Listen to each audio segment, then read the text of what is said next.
ఏంటి అలా ఉన్నావేంటి? మార్నింగ్ ఎర్లీ మార్నింగ్ లేచారా? మార్నింగ్ క్లాస్ అంటేనా? ఓకే, ఏ క్లాస్ ఇదా? తెలుగా? ఎగ్జామ్ అయింది కదా? Okay okay. కమలు బాగున్నావా? బాగున్నావా? తెలుగు పరీక్ష బాగా రాసావా ఏంటి? బాగా రాసావా ఏంటి? లేట్గా వచ్చావు క్లాస్కి? ఎక్కడికి వెళ్ళావేంటి? పూజ పూజ. ఇక్కడ మీరు గమనించింది ఏమిటి? గమనించారా?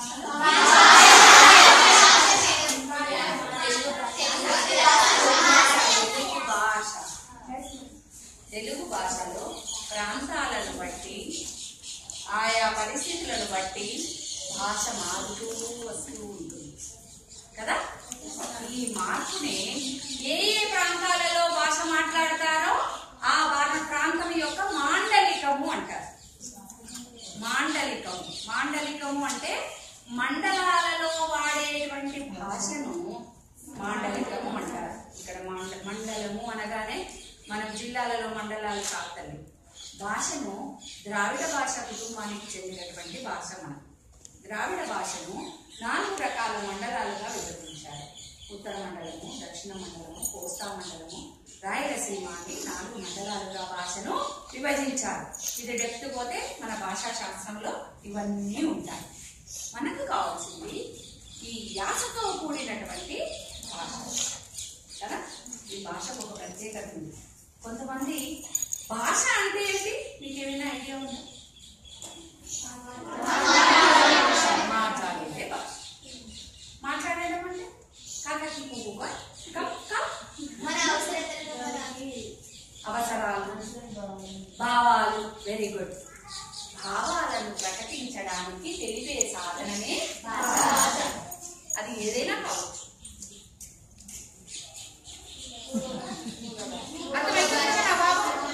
అది సంజ్ఞతో కూడినటువంటి భాష, సంజ్ఞా భాష. ఆవు తన దూడను అమ్మా అని పిలుస్తుంది. అబ్బా అంటే రా తల్లి పాలిస్తాను అని. అది అర్థం చేసుకొని వచ్చేస్తుంది కదా. కాకి కూడా అలాగే పిలుస్తుంది, కావు కావు అని. అది జంతువులు వాళ్ళ సంజ్ఞల ద్వారా చెప్తున్నటువంటి భాష. ఏదైనా ఇప్పటికీ భావాలను ప్రకటించే సాధనం భాష.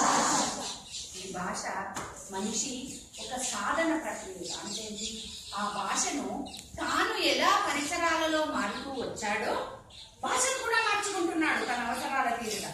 పూర్వకాలంలో పద్య రూపంలో ఉండే ఎక్కడికైనా రావాలంటే ఎక్కడికైనా వాళ్ళు సంస్కృత భాషా ప్రభావంతో చెల్లియో చెల్లకో తమకు చేసిన యొప్పులు సైచిరందరు అని ఓ రాగమెత్తి పాటలు పద్యాల రూపంలో వాళ్ళు కావాలని చెప్పుకునేవారు.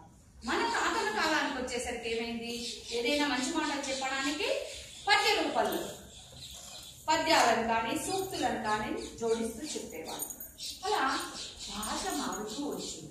ఆ భాషలో కొంతమంది ఏం చేస్తున్నాం, సిటీ కల్చర్కి వచ్చిన తర్వాత పోష్ లాంగ్వేజ్ నేర్చుకోవడం కోసం ఇంగ్లీష్ పదాలను ప్రయోగించుకొని మాట్లాడుతున్నాం.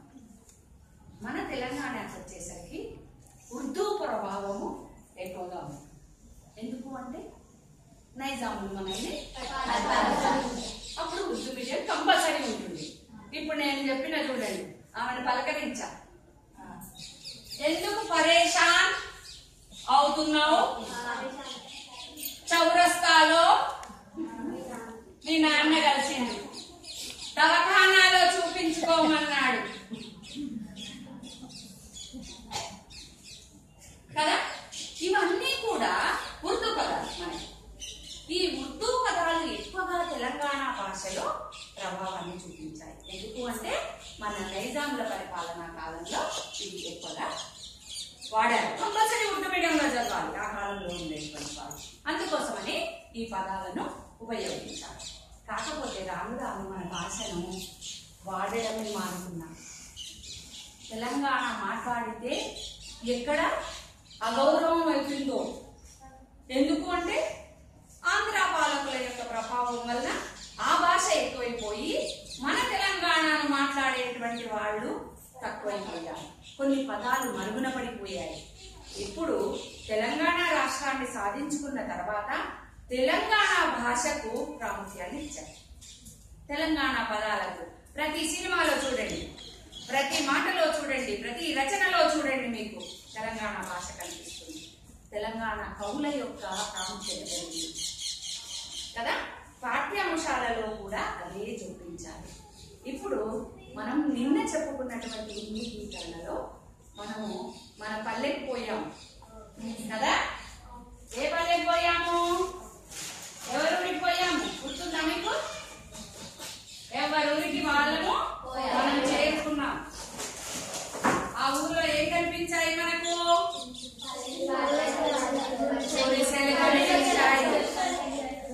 కనిపించాడు కదా.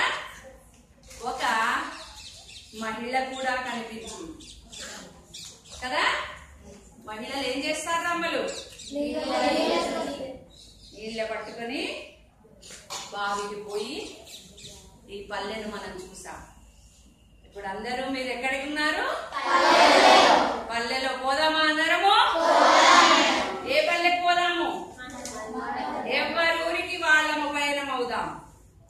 అదే మన ఊరికి ఎవరి ఊరు?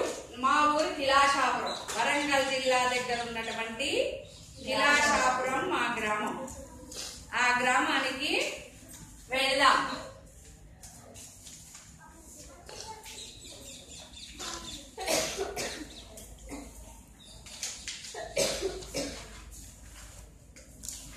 అదే మన ఊరికి కొత్త బాట అనే పాఠ్యాంశంలో మనం ఇప్పుడు చెప్పుకోబోతున్నటువంటి, దీన్ని రాసినటువంటి కవి ఎవరని చెప్తున్నాం? పాకాల యశోదారెడ్డి.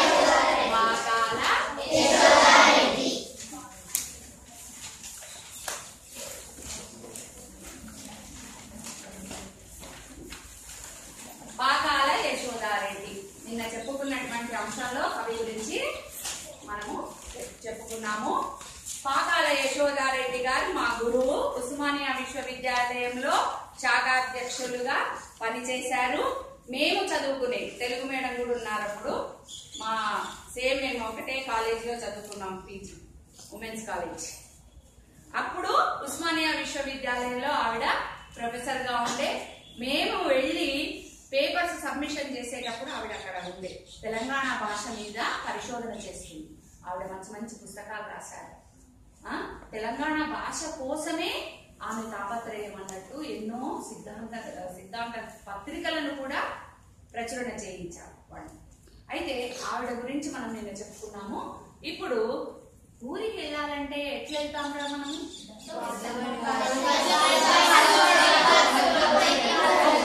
చెప్పాలి. సామూహిక సమాధానం నాకొద్దు. మేము ఊరికి వెళ్ళాలంటే ఎలా వెళ్ళేదాన్ని? చిన్నప్పుడు ఎడ్ల బండిలో వెళ్ళేవాళ్ళు. వెళ్ళగానే ఊర్లో మీకేం కనిపించేది? పచ్చటి పొలాలు, మంచి పలకరింపు. Very good. ఇంకా అందరూ కలిసిమెలిసి ఎక్కువ జనాభా కనిపించేది. ఇప్పుడు ప్రస్తుతం మీ ఊరికి ఇప్పుడు సెలవుల తర్వాత వెళ్తారు. వెళ్ళినప్పుడు ఇప్పుడు ఏం కనిపిస్తుంది మీకు? పెద్ద పెద్ద భవంతులు. అలాంటి గుడిసెలు పోయాయి, పోయి పెద్ద పెద్ద భవంతులు. ఇంకా ఇంకేం కనిపిస్తాయి? పలకరింపు తగ్గిపోయింది. ఎవరికి వాళ్ళు లాగానే జీవిస్తున్నారు. పచ్చటి పొలాలు కనిపించక ఆ స్థానంలో ఎలా ప్రయాణం అయిపోతున్నారు? వాహనాలు ఉపయోగించుకుంటున్నారు. కొంచెం ఉన్న వాళ్ళైతే వాళ్ళ కారులో, సొంత కారులో పోతున్నారు. మధ్య వాళ్ళు బస్సుల్లో పోతున్నారు. ఆటోల్లో ఇప్పుడు షేరింగ్ ఆటోస్ వచ్చాయి. సౌలభ్యంగా చక్కగా చేరుకుంటున్నాం. అయితే అప్పుడు బాగుందంటారా, ఇప్పుడు బాగుందంటారా? బాగుంటుంది కదా. కాకపోతే జీవితాలలో మనము సమాజంతో పాటు ఎదగడం అనేది ముఖ్యం. అభివృద్ధి చెందాలి. కాకపోతే మనుషుల మధ్యన అంతరాలు ఉండకూడదు. మానవ సంబంధాలు అలాగే ఉండాలి, ఆ విలువలు అలాగే ఉండాలి. కాకపోతే అభివృద్ధి పథంలో మనము ముందుకు వెయ్యాలి. కాకపోతే మానసిక ప్రశాంతత అవసరం. అది కరువైపోయింది పల్లెల్లో. ఎందుకంటే ఇది చూసినా కరువు కారణాలు. అయితే ఇక్కడ ఈ పాఠ్యాంశంలో ఇద్దరు తమ్ముడు అక్క కలిసి ఇప్పుడు ఎలా మారిపోయాడు?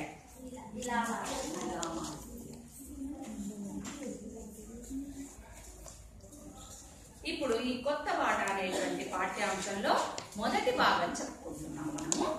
దీని భాషలోని పదాలను నేను చదువుతూ ఉంటాను, మీరు గ్రహించండి. ఇది తెలంగాణ యాసలో ఉండేటువంటి భాష.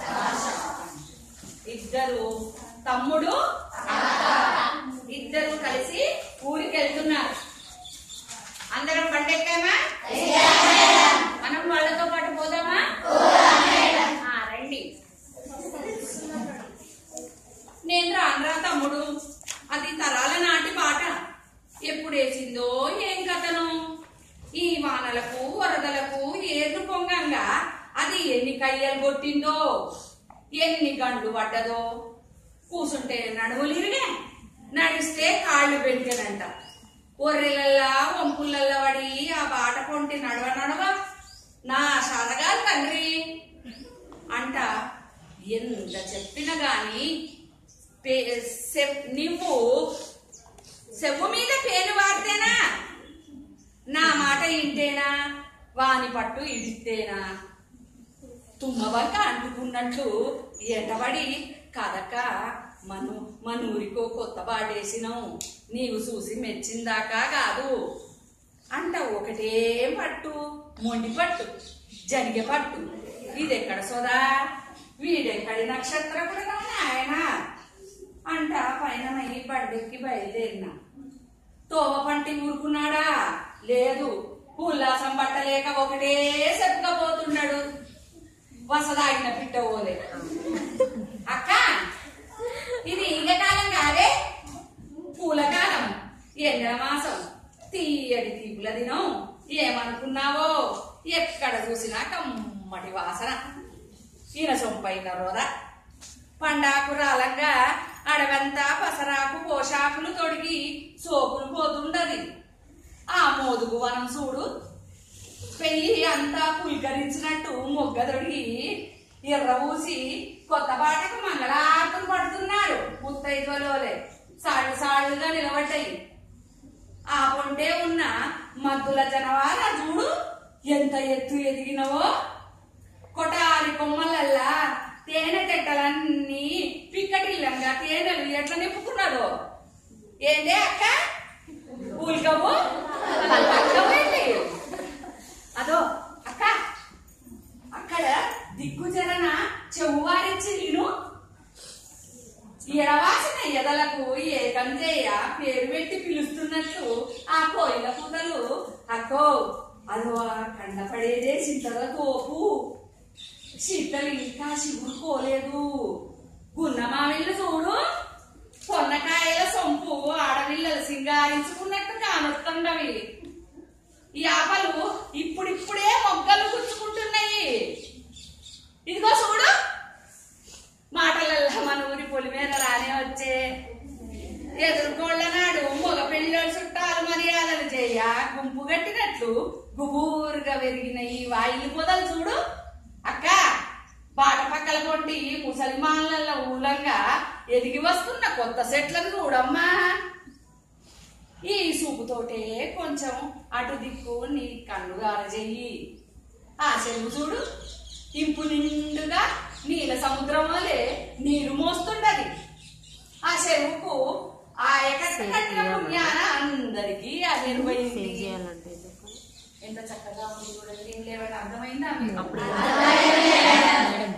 భాష అర్థమైందా? నేను ఒక్కసారి మన భాషలో మాట్లాడతాను, అది ఇప్పటికి మీకు అర్థమైపోతుంది. నేను రానురా తమ్ముడు. ఇది తరాల నాటి బాట. అంటే ఒకప్పుడు తరతరాలుగా వేస్తూ వచ్చినటువంటి ఆ బాట. ఎప్పుడు వేసిందో